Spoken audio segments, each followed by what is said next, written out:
Hi guys, welcome to this special broadcast from Community StarCraft 2.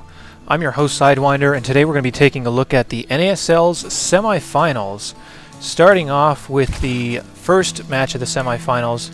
This is StarTale's Jelizerg, who's spawning down here in the bottom left of Tal'Darim Altar, and he's going to be fighting TSL's Puma. So this is definitely rebroadcasts of the NASL's finals that they had. This is the semifinals. So there's this and another match who is going to be between MC and Sen, and the two winners will fight each other to go at it, and the winner of the tournament will actually receive $50,000, which is an insane prize payout, the biggest in North America right now. And this is for those of you that either didn't see the games or wanted to watch them again. These are excellent games, and I'm so happy to be casting these, and I'm so happy that NASL is willing to divulge all of their replays to the public, so you can actually watch every single game that was played in the NASL this season. If you go to the NASL's website, I will throw a direct link to the actual replays down in the description of all these videos, so look out for that. But I'm so excited to get started with this series, and what we're seeing so far out of Puma is actually a gas first. So he really wants to get his gas out early. Could be for some sort of tech play like Banshees, but we will see what he decides to pull out on July. Jelizerg is more notable for his achievements in StarCraft 1. He was an insanely good Zerg. He was always at the top of every tournament that he played in. He's been pretty good in StarCraft 2. He's always in Code S, but he's not as good as he was in StarCraft 1, or at least perhaps not yet. But Jelizerg definitely has an awkward strategy about him. He is actually hatching first, just to get that out of the way. But he has sort of an awkward style. He will get to a point where he feels like he has enough drones. He'll drone really hard, and then just make units until the enemy is dead or until he's dead. So, really weird style. For those of you that have not watched July, it's pretty entertaining, but at the same time it's also a little bit frustrating, because there's so many different things he could be doing to improve his play. So I feel like right now he's still stuck in the mode of one of those sort of all-in type of players. He'll find a time to go all in and take it, and he gets criticized a lot for it, but I still think it's really entertaining to watch. And hey, if it wins, then go ahead and use it, so who cares about that. What we're seeing coming down on the barracks is this reactor, and Puma is likely going to swap his factory onto that reactor so he can get reactor Hellions out as soon as possible. The fast gas was just to make sure he could get the reactor as soon as the barracks was done. You can see he has no units on the field. Jelizerg is going to have 2 queens to hold off these reactor Hellions, but typically reactor Hellions, considering you're still mining gas and not spending your gas, means that you're going to follow that up with a starport and get your Banshees going as soon as possible. It looks like this SAV fidgeting around really wants to drop that, and he should be doing it here any second, or not. It's going to be, yeah, there it goes. I was just going to say it's another barracks, but no, he's actually landing this one down here. Zergling speed on the way at a normal time for Jelizerg. And again, Jelizerg's opener was just hatch first, and then gas and pool immediately afterwards. You can get that Zergling speed. It's the most economic opening. It is a little bit greedy, but you can get away with it on this map because the rush distances are so huge. Puma would probably have to go for like a proxied 11-11 barracks to make him actually die from that hatch first, or at least have to cancel the hatchery or something like that. 2 Hellions are going to roast up this one scouting Zergling, so the surprise is out. The Hellions are on the way. Jelizerg is going to need to find a way to clean this up. Good positioning on his Spine Crawler, and he's going to hold his queen here at the front door so that the Hellions will take as much damage as possible. But these 2 Hellions really shouldn't kill a ton. These 2 Zerglings are going to get roasted up. They shouldn't kill a whole lot because they're not Blue Flame and there's only 2 of them. There's 12 Zerglings coming out here to beat this up, and you can see Jelizerg is actually rallying drones over here to try to kill these Blue Flame Hellions, or at least trap them so the Queen can get some damage on them. Only 3 drones have been lost so far to these Hellions, so that's not too bad, considering Puma is putting an okay amount into this. There is a Banshee coming out right now for Puma. 1 Zergling bugging the supply depot, as you can see it, getting poked at by that Zergling. He's actually kind of like going through it, so dealing damage to the inside of the supply depot, but here comes a bunch of Zerglings up for Jelizerg. You can see, look how hard he's droning right now. At one time it was 11 drones on the way, so he's droning really hard. And he has to expect this Banshee coming out. I don't expect this Banshee to do a ton.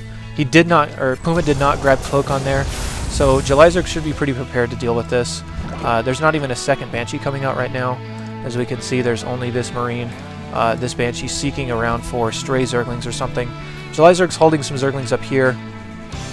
And this is the version of GSL, or rather Tal'Darim Altar, where there's only one gas at this expansion, and there's no rocks. So the benefit to taking this expansion is that it's easy, it's close to your base, but it's not as rewarding because this is just a regular Vespene Geyser. It's not a rich Vespene Geyser.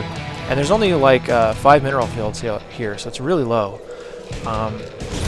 Another interesting thing that I'm surprised Puma did not do yet is either float a building over here or take his Banshee over here and a Marine, or at least a couple Marines, and try to shoot down this Overlord. That's always a free kill, and Zergs always sit their Overlords there. But as I say that, he's now putting out a Viking, so here it comes, and that should find that Overlord here in just a second, if Puma has his mind on it.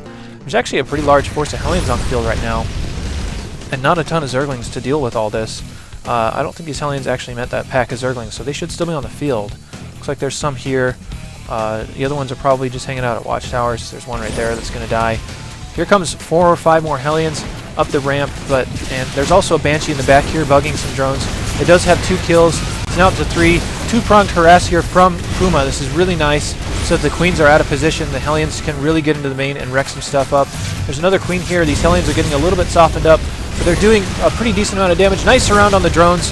There's not going to be too many drones lost here compared to what should actually happen. Nice recovery by July. You can see a pretty quick Baneling's Nest is now coming down here for July, and he will have Banelings on the field momentarily. Meanwhile, in Puma's base, his expansion is now floating out to the natural. As you can see, it's about 9:20, just a tiny bit late. That strategy was harassment-centric, but I'm not sure that he actually did the worker damage that you would want out of that. 10 workers seems like a lot, but if you look at the total workers, July Zerg's still up by 12, so he's doing a really good job of holding this stuff off. This Hellion does set this tree on fire, as you can see right there. Here comes the surround on the Zerglings. They're actually going to pick off one of these tanks and most of these Marines. So July Zerg is in a fantastic position right now. That's such great efficiency. He really probably needs to run these Zerglings away and not take any unnecessary losses. But Puma's going to just trap him in there. Those Zerglings are dead. But they did do their job. Taking out a tank and Marines like that early really shuts down any chance of being hurt by a Marine tank push a little bit later once they get about 3 or 4 tanks and a healthy Marine number. You can see that Puma is on a lot of barracks right now. He's now starting his medevac production, although he doesn't even have a rally on a starport. July Zerg's taking his 3rd as he's really comfortable from pressure right now, considering he just took out a ton of units with that. Spire is almost done. Let me get back into the production tab. So July Zerg is really sitting pretty right now. I really like his position at the moment. I'm not sure that he's really droning as hard as he should be.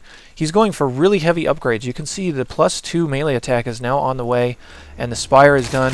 Here come the 10 mutas, so July Zerg leaps ahead in supply. His economy should start really erupting once this hatchery finishes. He can get a round of drones out to finish this off. This Banshee's going to die, and at least it got the scouting information, but I'm surprised Puma actually didn't pull that back and repair it, so that he could get a little bit of harassment done later. A small Marine push out is here. You have to wonder if this is going to turn into just a medevac drop either at the natural or at the back of the base that has no vision here for July Zerg. Viking coming around here looking for overlords. It hasn't found any, at least by itself, as it's still sitting on 0 kills.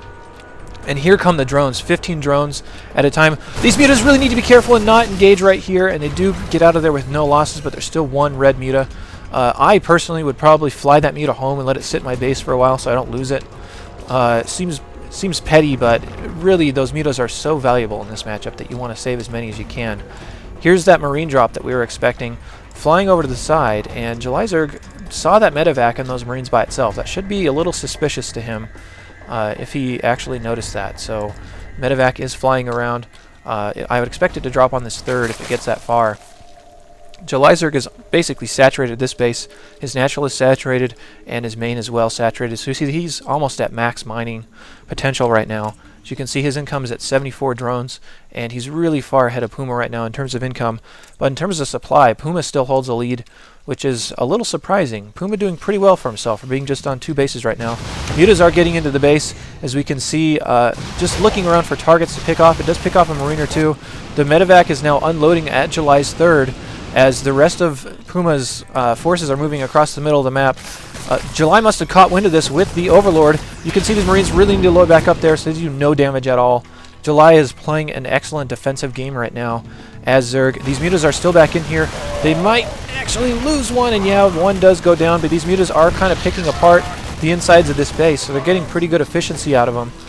He cannot afford to engage the base right here for Puma, considering there is a turret there and the numbers are so low.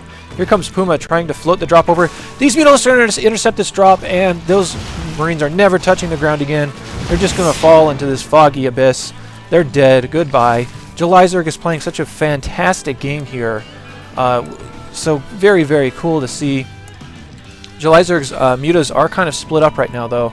But if he starts getting some heavy harassment off and can prevent Puma from taking a third, he will be in fantastic shape. I have not seen Puma make SCVs for quite a while, so this push needs to do a ton of damage to get Puma back into this game. I'm also a little worried about July's ground army numbers. He does not have very many Banelings. The Zergling number's a little low. He's pretty muta heavy right now versus a really heavy Marine force. Jelizerg takes a couple of unnecessary losses on his mutas. He needs to be kind of careful here and not squander the lead that he's gained. His minerals are really building up. I'd like to see him throw down a macro hatch if he is not already. I haven't seen that. He's taking his fourth, but you can't... I mean, those all could be Zerglings right now, and July could be maxed if he had that macro hatch down. So here comes a small Marine drop here in the main for Puma actually dropping in there, seeing what he can do, but again, that's thwarted. Here comes Jelizerg's huge attack. This is going to do a ton of damage. Puma is going to have to decide to either try and base race or just fall back and try to defend this because he has nothing at home. So Puma is in deep, deep trouble right now. At the same time, here come the tanks coming up into the natural of Jelizerg. And look at July decimate this army. You can see these Zerglings are at 2 attack upgrade, and we just rip through those Marines. This is probably going to be it. Jelizerg should take game 1. Really ripping apart Puma's base right now. Puma says good game and does quit out. So Jelizerg takes game 1 of the semifinals of this huge, huge tournament in the NASL. So without further ado, we'll move right into game 2, which should be just after this video. Take a look at it. I'll see you guys there. Hope you guys enjoyed that game. Let's get into it.